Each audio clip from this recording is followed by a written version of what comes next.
2025 ni, miskin bukan lagi pasal tak kerja, tapi pasal kerja gaji 3-5 ribu tapi masih tak cukup dan tak ada apa-apa simpanan. Miskin zaman sekarang tak nampak macam miskin, tapi bila kecemasan datang, terus lumpuh. Sebab apa? Gaji cukup untuk hidup tapi tak cukup untuk berkembang.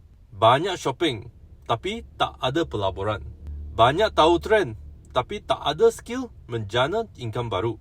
Kerja keras siang malam tapi tak ada time untuk bina masa depan. Saya tengok sendiri, ramai orang tiap bulan duit habis sebelum gaji masuk.